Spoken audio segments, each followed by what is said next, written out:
I'm thankful for all of you who clicked on today's video. But what should NBA teams and fan bases be thankful for at this point in the season? This is a tradition of 3 years on the channel. You guys always enjoy it. The numbers are always there. So we're going to do it again. But as always, let me know your thoughts in the comments section below. Also, let me know your favorite Thanksgiving dish. There's some weirdos out there. Now, how today's video is going to work is fairly simple. We're going to start in the West. We'll go through the standings from 1 to 15, make our way to the East, and do the same exact thing. Now, we have 30 teams to go through, so they're going to be quick. If you have any more questions or any other comments that you have about a certain team, please feel free to drop those in the comment section below. I get back to every single comment, so interested to see what you guys have to say. Let's start with the reigning champion Oklahoma City Thunder, and you can try and get cute, but I'm going to keep it simple. It's Shai Gilgeous-Alexander. For a guy that last year led this team to the first ever title in franchise history, to come into this year after a deep playoff run, and to still average 35-6 or 17-1 in the loaded Western Conference, on pace to beat the Golden State Warriors 73-9, a seemingly unbreakable record. It's now on the table. And for Shai, when you look at this roster, it's impressive what he's doing because every major player in this rotation has missed some time or has not played this season. For example, a guy like Jalen Williams. You can try and get cute, but for the Thunder, it's Shai. For the Nuggets, it's depth. Jokic is still Jokic. He's still averaging a 30-point triple-double, shooting more efficiently than ever. He honestly is the MVP of the league. And if not, he's the best player in the league, whichever way you want to split it. But they knew this offseason. They needed to revamp this roster, get some new faces into some different roles, and to help out Jokic so he doesn't have to play 48 minutes a night. And they did just that. You bring in guys like Tim Hardaway Jr., Cam Johnson, and Bruce Brown as well. But these are all guys that have been pivotal this season. You see guys on your screen: Aaron Gordon, Christian Braun, Tim Hardaway, Cam Johnson, all guys averaging double digits. It's all going to go a long way as far as helping Jokic and the longevity and the dominance of this team. Because if they want to be true threats to the Oklahoma City Thunder, who seem untouchable and are only going to get better, this depth needs to be there. And again, they have enough, I think, now to still be my favorites to come out and win the NBA Finals. Now, the King returned back to the lineup, and tonight he plays his third game. But so far, so good. He's playing about 32 minutes a night, but he's averaging 14 points and 10 assists a night, which is very good. We know LeBron in his career has always been a ball-dominant player. So how is he going to fit into a Lakers roster that was humming? Top 2, top 3 seed in the West when Austin Reeves and Luka are ball-dominant players, and they were doing a very good job at running the show.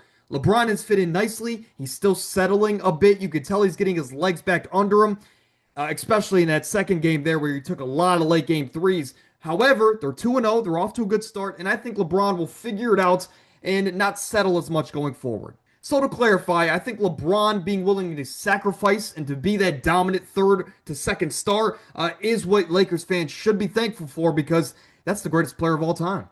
For Houston, it's Kevin Durant, a guy that's still at 36, 37 years old, being the superstar that he is. It's special to watch. He's been a seamless fit here in Houston, averaging 25 points on 50% from the field. With no Fred VanVleet, Kevin Durant's been the veteran leader on this team by his lonesome, and he's helped this team to an 11-4 record, fourth in the Western Conference.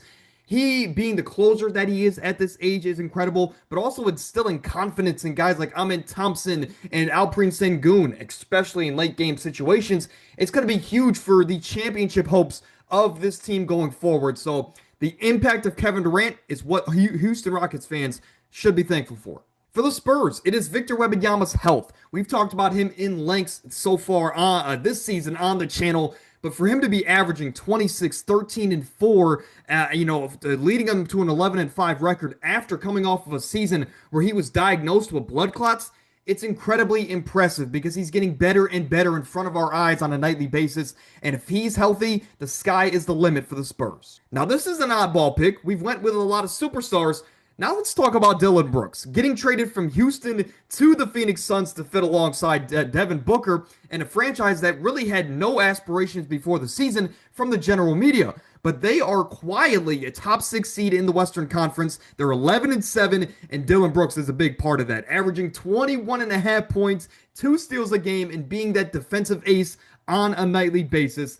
I'm not going to say that this team can make the playoffs, but as of right now, they've been a very fun team to watch. And for Phoenix, you got to be thankful for Dylan Brooks to really, you're expecting not much from, and he's giving you all of everything, if not more. For Minnesota, it's when your team is fully healthy, and go figure, right? But when Anthony Edwards is on the court, this is a team that is looked at completely different. They're 8-4 when he's out there on the court. They're 2-3 without him. But hey, they're still a top 7 seed in the West. He's averaging 26.5 points a game, shooting a career high 47% from the floor, which again, we know the kind of defense that Anthony Edwards faces on a possession basis. So for him to shoot a career high this early into the season is incredibly impressive.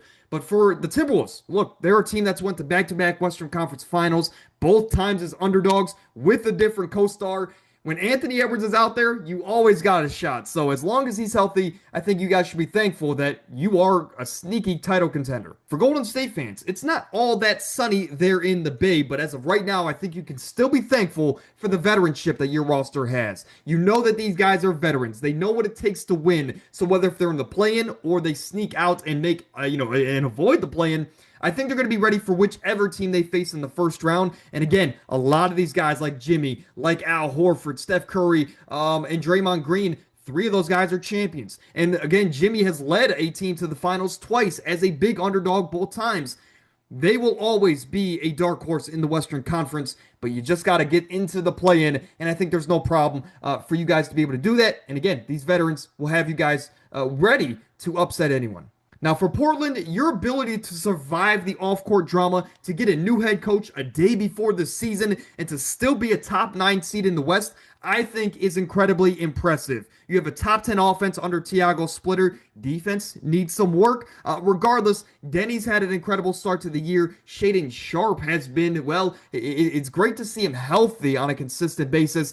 But for this team to survive all that Chauncey Billups nonsense, I think it goes a long way to say that they are still a very competitive team on a nightly basis in a loaded Western Conference. For Memphis fans, I would say it's Cedric Coward. You can also throw in some of your younger pieces as a whole, but honestly, Cedric Coward has shocked me this season, averaging 14 a game, shooting 47% from the floor and 40% from 3. In college, he was not known as a sniper there at Houston, and he was really just known as a defensive player. He's brought his defense into the NBA, but it seems like he's elevated his offensive game as well, taking advantage of all these, opportunities with the Ja drama and Jaren Jackson dealing with some injuries here and there, and all this turmoil around the organization. These young guys are taking advantage of their opportunity, and for Memphis fans, if anything, be grateful that Cedric Coward is on your roster, and he'll be a great glue guy for years to come. For the Utah Jazz, it is Keyonte George. I've been a big proponent of his game for years on this channel, and now I think he's having his best year yet, averaging 23 and 7 a game. Though the record is not great, the first 6-7 games of the season, this team was very fun to watch. They were top of the Western Conference like they were last year, and for Keyonte George to be having the great impact on the game that he is on a nightly basis, it's fun to watch. So for Utah fans, you might not have Lowry forever, but you will have Keyonte for a pretty long time, so I think you could be grateful for him. For the Clippers fans, it is James Harden. Of course, you would want to see your team healthy, fighting for a top seed in the West. This year, it doesn't seem like that's in the cards. Now, I'm not going to count them out because James Harden has never missed the playoffs. And for those fans out there that are worried that this team is going to give Oklahoma City another top lottery pick, I wouldn't worry too much because James Harden will do whatever he can, even though he's past his prime, to continue his playoff streak. And again, he's averaging 28, 6, and 9 a game, shooting 40% from 3, despite being the only consistent offensive piece. This team definitely misses Kawhi and Norman Powell on a nightly basis, but James Harden, he's doing all he can. And it's always fun to see a Hall of Famer play at the level that he is past his prime. Now for Sacramento, you can jumpstart a rebuild. Right now, it's not pretty. You're 5-13, one of the worst teams in the West. But when you look at a lot of these big names, I think you can dump off of a lot of these big names, get a ton of draft capital and or younger pieces, and you can jumpstart a rebuild so you don't go through a 10-year drought, which is what the front office seems to be scared about. For Russell Westbrook, he's playing great basketball. He is 37 years old. I'm not sure you're going to get much from Russell Westbrook, but a team might get desperate, like the Houston Rockets. DeMar DeRozan's generating interest. Of course, we know he's an incredible closer, and he just closed the game last night.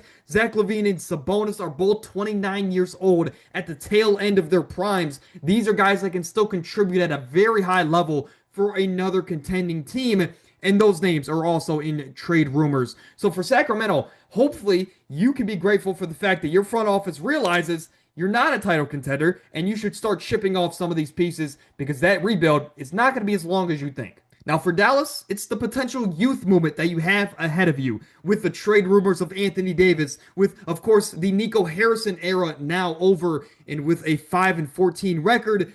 It doesn't seem like you're going to make the playoffs. Now, long road ahead, right? You have a lot of games in front of you. But for Cooper Flagg, he's had a lot of high highs and a lot of low lows. But for you to find a middle ground of this guy to average 20 and 8 a night, I think would be incredible. If you were able to ship off Anthony Davis, PJ Washington, some of these other veterans to pair alongside Derek Lively and Cooper Flagg, I think you're going to be very happy with the roster that you can build and the draft capital that you can add to bring in more young talent for the Dallas Mavericks. It hasn't been great to start the year, but there's always greener pastures, but that might include trading some stars. So for fans, let me just summarize.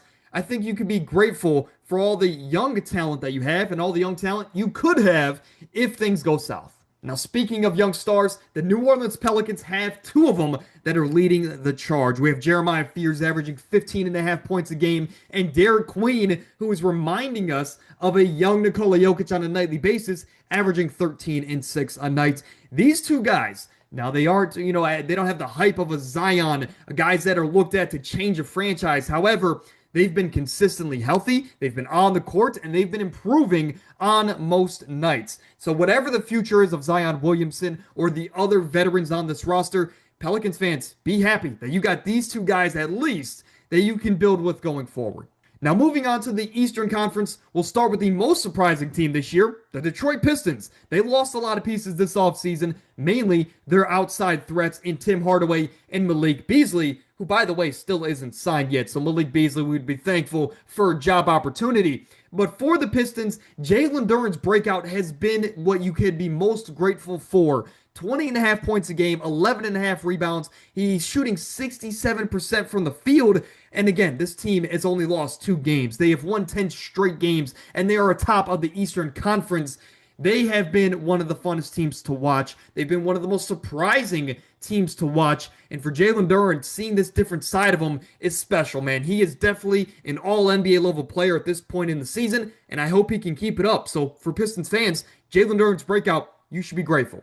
Now for Toronto, I called it, man. I called it, and it's well documented on this channel. I knew that Darko Rajakovic would turn things around here with this core of 3 wings there in Toronto. I just didn't know it would be this quick. So for Toronto fans, the fact that you are this good this early with these 3 guys working together and finding their chemistry on the court, it's special to watch, and I think you could be a bit of a dark horse as far as going deeper into the Eastern Conference playoffs. But when you see the numbers on your screen, you have a guy like RJ Barrett, 19 and 6 a game, Scotty Barnes, 19 and 8 a game, and Brandon Ingram leading the way as your closer, 21 points and 6 rebounds a game. You're doing all of this. Everybody's contributing at a high level. You have a good bench unit that's working for you, and you have a top 10 offense and defense on a nightly basis.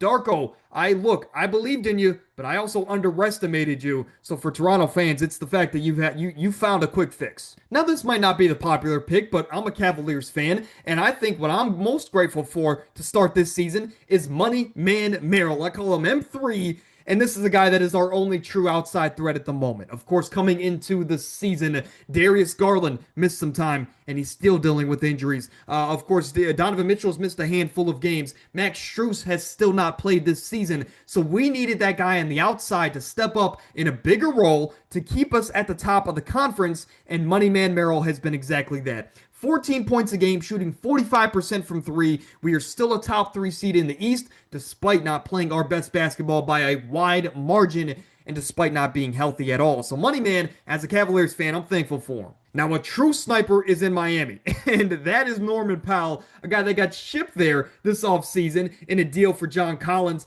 But he is stepping up and stepping out. 25 points a night for Norman Powell, shooting almost 50, 40, 90 from the field. It is early, but if he can maintain that, that would be an underrated season because I feel like he's not getting the recognition that he deserves. They are a top 4 seed in the Eastern Conference, and with the fact that this is a complete roster, everybody's buying into a role. They still have Tyler Hero coming back eventually, and they have maybe the best coach in the game. Miami's going to be in the mix. They're going to be a team that you overlook, but they could upset you come playoff time, and that is a large part because of Norman Powell, Bam Adebayo, and Erik Spoelstra. For Atlanta, you are thriving without Trae Young, and I know that might not sound like a grateful thing, but I think you can be grateful for that if he gets traded at the deadline or in the offseason, because this year they are 2-3 when Trae Young is on the court, and they have the worst defense in the NBA. But without Trae Young, they have a top 10 defense. They're a 9-4. They're a top 5 seed in the East. And yes, Trae Young is averaging 18 points a game, but he's not shooting that well from the floor. I think when you look at this Atlanta Hawks roster, you're thankful for Jalen Johnson taking a step. You're thankful for all these younger pieces taking on a bigger role and excelling in those bigger roles. And I think you can also be grateful for the fact that you don't need Trae Young as much as you did a few years ago. For the Knicks, it is Mike Brown's impact. Yes, they are 9-6, and they are not atop of the Eastern Conference. However, you got to play the long game here, folks. And for Mike Brown to be giving these big star players rest, to adding different systems offensively and defensively, I think it's going to be huge in the long run. And yes, they are still my favorite to come out of the Eastern Conference if the playoffs were to start today. They have a top 6 offense, a top 10 point differential. They're a top 16 defense, again, about middle of the pack, but look, they've had some injuries. They are working in these new systems and how they're going to operate their defense. I think Mike Brown at the end of the season will have them as a top 10 unit. And with the offense being as better as it is, I think, again, the Knicks are still my favorite to come out of the East. So Mike Brown's impact is what you should be thankful for. For Chicago, it is Josh Giddey. Simply put, 20 points, 10 rebounds, and 10 assists a night. He is one of the few players that are averaging a triple-double at this point in the season. He might be one of 2 players alongside Nikola Jokic, but he's also shooting a career-high 38% from 3. So for Bulls fans, yes, you could be thankful for Giddey, but you can also be thankful for the fact that the end of last season wasn't a fluke. This team is still playing at one of the fastest paces in the league. They're one of the best percentage teams in the league as far as how well they shoot as a team. And to be a top 7 seed, I mean, nobody's going to want to see them in the play-in. Nobody's going to want to see them in the first round, because if I'm the Cavs and I see the Bulls, they're going to give us more of a run for my money than I want to in a first-round series. For the Bulls, again, you got to be grateful that you're always going to be a thorn in these contenders' sides, but also Josh Giddey's breakout and the continuation of it is special to watch. Speaking of breakouts, and that seems kind of crazy to say because we already knew Tyrese Maxey was special, but for Tyrese Maxey to embrace the new role on this team, I think he has embraced the fact that it's his roster now. Joel Embiid is not the same version of himself, which is unfortunate to say, but to average 33 and 8 a game, shooting 45% from 3, and to keep this team in the playoff mix is incredibly impressive. For Tyrese Maxey, he's an all-NBA level player, and I think for Sixers fans, whether if it's Maxey, whether if it's VJ Edgecombe, you got to be thankful for the fact that once Embiid, goes down, or if he misses some time this season, it's not all going to go bad in Philly. Now, for Orlando fans, I couldn't decide, so you let me know in the comments. But for one, I think Jalen Suggs being healthy this season compared to last is an incredible addition and is something you should be grateful for. He is your defensive ace, and he's averaging 14.5 points a night, which is great, especially in the absence of Paolo Banchero. But also, for Magic fans, Paolo is nearing a return from his injury. He should be returning in the next week. So, for Magic fans, you got 2 things here to pick from. For Boston, it is Joe Mazzulla and this defensive mentality. They have allowed the 2nd least points per game and the 3rd best at defending other teams' shooting percentages. I said that kind of backwards. Regardless, they were top 3 defense, and I'll leave it at that. And that is despite losing guys like Kristaps, Jason Tatum, Drew Holiday. These are a lot of young guys stepping into new roles and excelling in these roles here under Joe Mazzulla. And again, they're a top three defense despite having Peyton Pritchard and Anthony Simons on the court, guys that are not looked at to be really lockdown defenders. So again, Joe is instilling this great defensive mindset and effort in this roster, and that's why they're still a top 8 seed in the East. So for Boston, it's that defense because they're always going to keep you in the game. For Milwaukee, it is Ryan Rollins' breakout. Yes, Giannis is special. Yes, he might be the MVP of the league, but he needs help, especially when we're talking about playoff basketball. And Ryan Rollins is a sneakily very underrated second option, averaging 18.5 points a game, shooting 50% from the field, 44% from three. Yes, the Bucks have continued to slip down these rankings with Giannis being out, but when Giannis was healthy, and if he continues to be healthy for the remainder of the season, Ryan Rollins, I think, is going to continue to excel in this backup role, and he could be a underrated second option going into the playoff series where Giannis is going to need him more so than ever. For Charlotte, it is the sharpshooter in Con Knippel, a guy that at this point in his career is on pace to dominate Steph Curry's three-point records. And I know that sounds crazy to say, but at just 20 years old, he has the most three-pointers made this season so far. He's shooting 44% from three and 19 points per game. And a lot of this is without his point guard and LaMelo Ball being on the court every night, getting him in his spots, getting him open, generating Con Knippel looks. He's doing that with backup guys, and that is incredibly impressive for Charlotte. It's not always sunshine and rainbows. I think on one hand, you have to be happy that this team is now getting healthy yet again. But for how long is that going to last? That's always been a question. At the end of the day, Con Knippel looks like he's a steady building block for the future. And man, he might shatter some records at this rate. For Brooklyn, I think you got to be happy that you won the Michael Porter Jr. trade. Now it's early and both guys have very different roles. But for Michael Porter to come into this Brooklyn roster, average 25 points on 49% from the field, also 38% from three, and to lead the team in assists, is impressive, man. He's doing everything that that media and haters have said he wasn't very good at. He's excelling in the number one scoring option role. He's, again, leading the team in assists, which is another monkey that's been on his back his entire career. Granted, it's only 3 assists per game.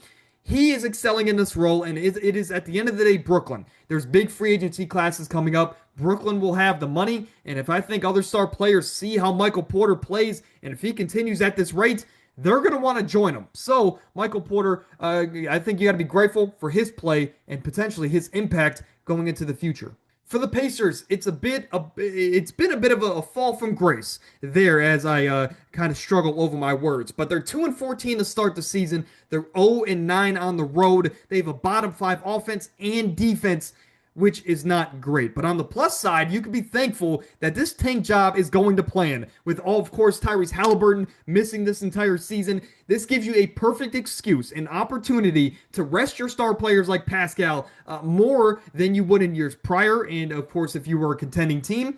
And you're going to be putting yourself in a position to get a top 3 pick, to get maybe a Darren Peterson, to get, one of these top end guys in this upcoming draft class to not only give you a big boost for next year, but to ease the load off of Tyrese when he comes back next year so he can get his feet back under him without feeling like he has to be Superman yet again. And finally, for the Washington Wizards, unfortunately, you only have 1 win at this point in the season. But on the plus side, you can be grateful for Keyshawn George's breakout season. He, compared to last year, has went up 8 points per game, 2 rebounds, 2.5 assists. His field goal percentage being one of the top 2 offense options on this offense, it has gone up 11%, and for 3-point, 12%. He's averaging, I think, 16 and 8 a game.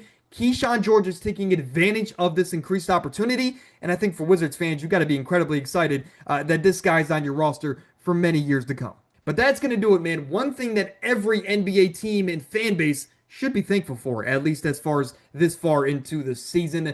Let me know your thoughts in the comments section below, man. You guys always love this idea. This is the 3rd year of this. But before we get out of here, let me know in the comments your favorite Thanksgiving dish. Like I mentioned at the top of the show, there's some weirdos out there, and some of you guys have some different traditions, or you guys just like some obscure stuff. So let me know down in the comments below, and I'll get back to you.